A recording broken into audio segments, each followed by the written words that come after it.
Yo, what's good? It's your man, 100 grand, Ross for The Rock Never Stops. Yo, I wanted to talk about why Errol Spence needs to rematch Terrence Crawford. I want to dive into that in this video. If you enjoy it, smash that like button for me, hit subscribe and the bell for notifications.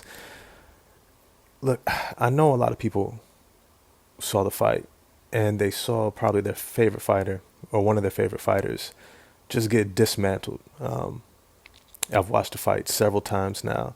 I even went back to compare Errol Spence's earlier fights against guys like Kell Brook, just to kind of see his speed and athleticism before the accident, and then Danny Garcia and Ugas after the accident, just to kind of, just kind of take a look at if the accident had some sort of effect. And I don't believe it did.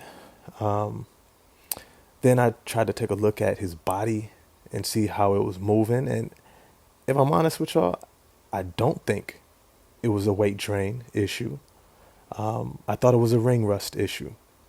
I thought it was him starting off slow in the biggest fight of his life, not sharp, not having all his instincts back. And before he could get them back or work his way back, uh, he was already losing. He had already been knocked down. He had already been so far behind in the cards that he had to take more risks, and that left him more vulnerable. And at the same time, I saw a fighter who kept fighting to the very end. Even when he was hurt, it was getting bad, but he never stopped fighting, which meant that he had a whole lot left in the tank. He just did not perform in a way that allowed him to access what was inside of him to try to win that fight.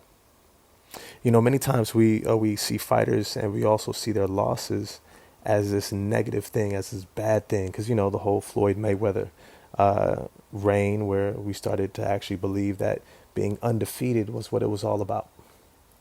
And we forget that many times that when you lose, it is actually where you have an opportunity to learn the most.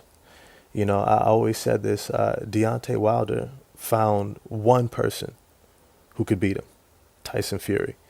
And Tyson Fury has forced Wilder to train and to work on his craft probably more than he ever has in his entire career.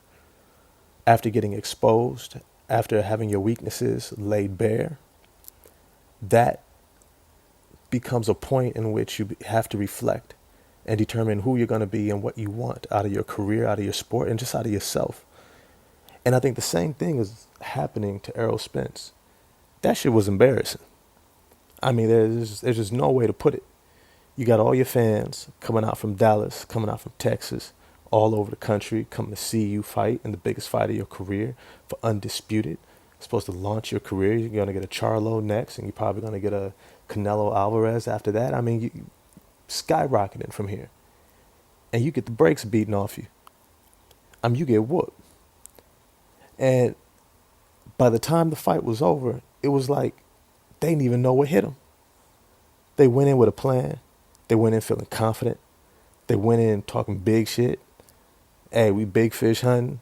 I'm the shark. I'm about to go ahead and take this last belt, right? Strap season, had T-shirts made. And you went in and got the brakes beat off you. But here's the thing. I think this is also where we're going to see Errol Spence make the greatest adjustments and changes in who he is as a fighter. I think this is where we're going to see the boxer in him that we saw against Mikey Garcia come out in ways that we hadn't seen come out before. We're going to see it implemented in ways that we have not seen before.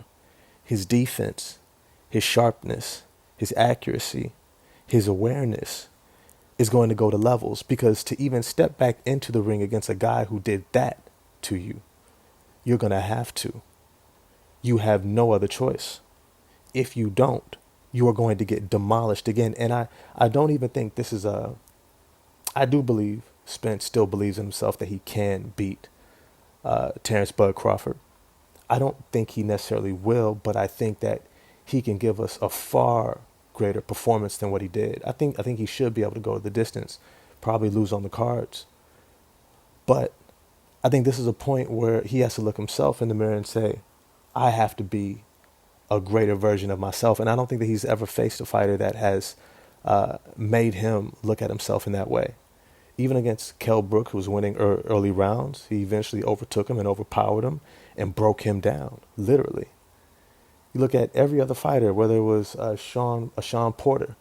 I don't even think Spence even admitted. He was like, man, I knew I was going to fight his fight because I just wanted to, show him that I could beat him at his own game, right? And so he took some risks, took some more shots, but hey, he eventually dropped him, beat him, right?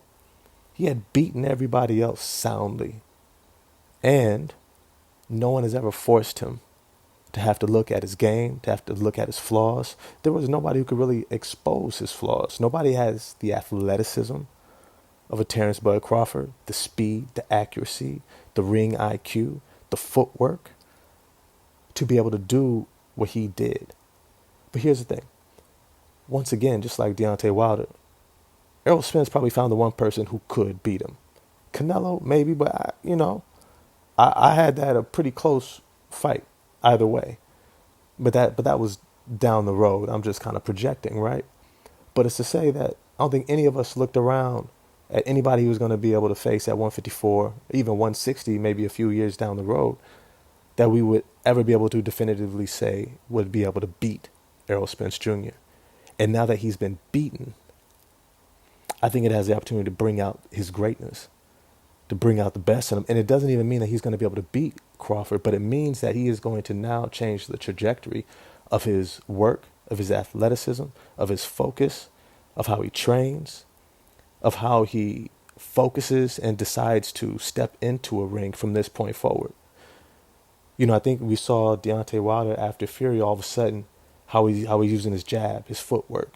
Anthony Joshua after he lost to Andy Ruiz, his footwork, his jab, his movement, right? All of a sudden, everything got elevated.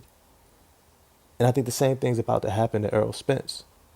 He's about to elevate his game. And even if he loses again to Terrence Bud Crawford in the rematch in December, I think afterwards, continuing on at 154 pounds, he's going to be an absolute monster. He is going to be a monster. He's going to have something to prove to himself and to all of his fans that he's still the truth. But as always, I want to know what you all think. Do you think that Errol Spence is going to be able to bounce back? Who do you think, or what do you think he's going to look like come December and even afterwards at 154 pounds? Let me know what you think in the comment section. If you enjoyed the video, smash that like button, hit subscribe and the bell for notifications. I'm going to get at y'all next time. Peace.